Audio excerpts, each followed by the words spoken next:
A situación que vive a industria galega é grave. A perda de peso da industria galega no PIB, inferior a 4 puntos a media estatal, é reflexo dunha crise estrutural provocada polas políticas centralistas do Estado e pola inacción da Xunta. A destrucción do tecido industrial é continua. Os peches de empresas, a caída dos salarios e o aumento da precariedade afectan a milleiros de traballadoras e traballadores en todo o país. Galiza non conta cunha estrategia industrial propia. A nosa capacidade para decidir está secuestrada por intereses alleos, polos ditados do capital financiero e polas prioridades de Madrid.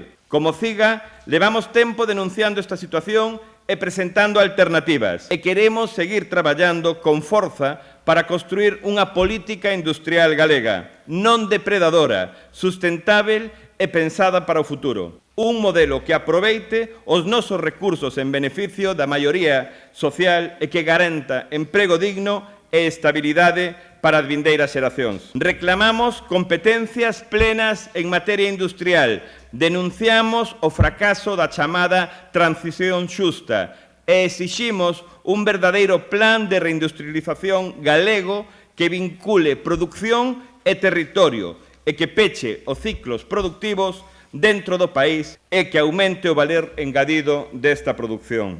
O noso compromiso co sector público é firme. Defendemos a reestatalización das empresas estratégicas privatizadas e impulsamos a creación do Instituto da Empresa Pública Galega, porque o sector público debe garantir a soberanía industrial e o mantemento do emprego. O sector naval estratégico para Galiza leva anos abandonado. Denunciamos que non foi declarado ata 2024 como sector estratégico. O que chamaba plan da Xunta é totalmente insuficiente. O mesmo acontece co sector da automoción, que dende a crise do 2009 sofre unha perda continua de empregos.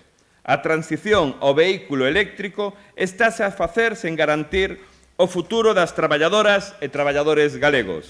Exiximos medidas concretas, tarifa eléctrica galega, plans industriais vinculados ás actividades enerxéticas e aposta pola formación para fixar talento, porque a industria do futuro require traballo digno, estabilidade e condicións laborais xustas e dignas. E debemos avanzar cara a un marco galego de relacións laborais, que recoñeza os convenios sectoriais e provinciais como prioritarios frente ás estatais, con especial atención neste ano ao do metal de Ourense, que se está a negociar, e o ano que ven os outros 3 do metal que coinciden Lugo, Pontevedra e Coruña. A nosa federación ten que seguir sendo ferramenta da loita feminista galega e de clase, impulsando a incorporación das mulleres ao conxunto dos sectores industriais e reducindo a desigualdade estrutural que padecen. Galiza e o pobo galego precisamos unha industria viva, sustentável, con emprego digno. Precisamos de ser quen de marcar o noso camiño. Temos, todos e todas nós, a responsabilidade de estar á altura do que este momento exixe e do que precisa o noso país, e co convencemento de que organizadas e organizados somos quen de afrontalo. Por eso, sin máis, viva a clase traballadora galega! Viva! Viva a CIGA! Viva Galiza Ceibe Socialista!